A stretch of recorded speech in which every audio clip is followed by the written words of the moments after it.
அறிக்கை. வணக்கம். ஆகாஷ்வாணி புதுச்சேரி செய்தி அறிக்கை வாசிப்பவர் சத்குணா. குடியரசுத் தலைவர் திருமதி திரௌபதி முர்மு நாளை புதுடெல்லியில் நடைபெறவுள்ள 16வது தேசிய வாக்காளர் தின கொண்டாட்டங்களுக்கு தலைமை தாங்க உள்ளார். இந்திய தேர்தல் ஆணையம் ஏற்பாடு செய்துள்ள 16வது தேசிய வாக்காளர் தினத்தின் கருப்பொருள் எனது இந்தியா எனது வாக்கு என்பதாகும். இந்திய ஜனநாயகத்தின் இதயத்தில் குடிமகன் என்ற வாசகத்துடன் இந்த கொண்டாட்டங்களின் போது புதிதாக பதிவு செய்யப்பட்ட இளம் வாக்காளர்களுக்கு வாக்காளர் அடையாள அட்டைகளை திருமதி முர்மு வழங்க உள்ளார். பிரதமர் திரு நரேந்திர மோடி நாட்டு மக்களுடன் தமது எண்ணங்களை பகிர்ந்து கொள்ளும் 130வது மன் கி பாத் எனும் மனதின் குரல் நிகழ்ச்சி ஆகாஷ்வாணியில் நாளை காலை 11 மணிக்கு ஒலிபரப்பாக உள்ளது. இந்நிகழ்ச்சியினை ஆகாஷ்வாணி மற்றும் தூர்தர்ஷனின் அனைத்து அலைவரிசைகளிலும் AIR செய்தி வலைதளத்திலும் நியூஸ் ஆன் ஏர் மொபைல் செயலியிலும் ஒலிபரப்ப கேட்கலாம். ஆகாஷ்வாணியில் பிரதமரின் ஹிந்தி உரையை தொடர்ந்து அதன் பிராந்திய மொழி வடிவம் இடம்பெறும். நாளை இரவு 8 மணிக்கு மனதின் குரல் நிகழ்ச்சியின் தமிழ் வடிவம் தமிழ்நாடு மற்றும் புதுச்சேரியில் உள்ள அனைத்து ஆகாஷ்வாணி நிலையங்களிலும் மறு ஒலிபரப்பு செய்யப்படும். இந்திய கடலோர காவல்படையின் 50வது நிறுவன தினத்தை முன்னிட்டு சென்னை கடலோர காவல்படை கிழக்கு மண்டலம் சார்பில் 50 வீரர்கள் பங்கேற்ற 1500 கிலோமீட்டர் தூர மோட்டார் சைக்கிள் பேரணி நடைபெற்றது. நாட்டின் கடல்சார் நலன் பாதுகாப்பு மற்றும் கடல் பயணிகளின் பாதுகாப்பை உறுதி செய்வதில் இந்திய கடலோர காவல்படையின் பங்கை எடுத்துக்காட்டும் வகையில் நடைபெற்ற இப்பயணம் தூத்துக்குடி மற்றும் விசாகப்பட்டினத்திலிருந்து தொடங்கி சென்னையில் நிறைவடைந்தது. இந்திய அஞ்சல் துறை பள்ளி மாணவர்களுக்கு சர்வதேச கடிதம் எழுதும் போட்டியை நடத்தவுள்ளது. இப்போட்டியின் இந்த ஆண்டுக்கான கருப்பொருள் டிஜிட்டல் உலகில் மனிதர்கள் ஒருவருடன் ஒருவர் இணைந்து இருப்பது ஏன் முக்கியம் என்பது குறித்து ஒரு நண்பருக்கு எழுதும் கடிதம் பற்றியதாகும். 9 வயது முதல் 15 வயதுக்கு உட்பட்ட பள்ளி மாணவ மாணவியர் இப்போட்டியில் பங்கேற்கலாம்.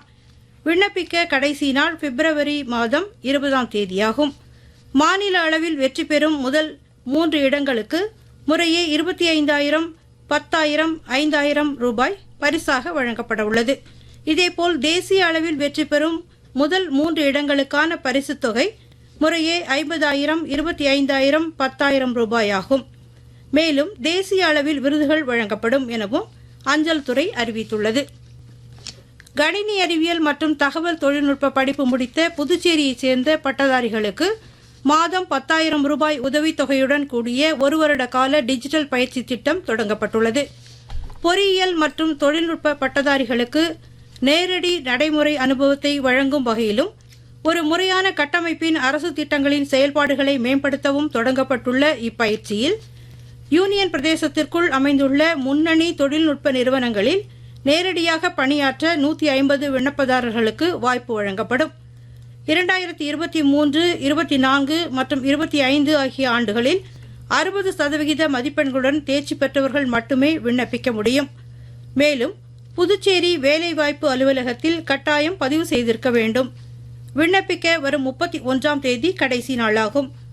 மாநில பொதுப்பணி மற்றும் தகவல் தொழில்நுட்பத்துறை அமைச்சர் திரு லட்சுமி நாராயணன் தொடங்கி வைத்த இப்பயிற்சி திட்டம் குறித்த முழுமையான விவரங்களை digital internship.py.gov.in என்ற இணையதளத்தில் அறிந்து கொள்ளலாம்.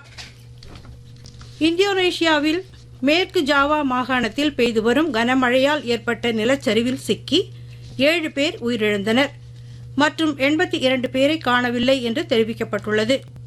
முன்னதாக ஜாவா மாகாணத்தில் கனமழை உட்பட மோசமான வானிலை நிலவும் என்று தேசிய வானிலை ஆய்வு மையம் எச்சரித்திருந்தது குறிப்பிடத்தக்கது. ஆஸ்திரேலியாவின் ஓபன் டென்னிஸ் 2026 போட்டிகளில் ஆடவர் இரட்டையர் பிரிவில் இந்திய வீரர் யூகி பாம்ப்ரி ஸ்வீடன் வீரர் ஆண்ட்ரே கோரன்சன் இணை காலிறுதிக்கு முந்தைய சுற்றுக்கு முன்னேறியுள்ளது. ஜிம்பாப்வே புலவாயோவில் இந்திய நியூசிலாந்து அணிகளுக்கு இடையே நடைபெறும் 19 வயதுக்கு உட்பட்டோருக்கான உலகக்கோப்பை கிரிக்கெட் போட்டியில் நியூசிலாந்து அணி 136 ரன் என்ற வெற்றி இலக்கை இந்தியாவுக்கு நிர்ணயித்துள்ளது. இத்துடன் இந்த செய்தி சுருக்கம் நிறைவு பெறுகிறது.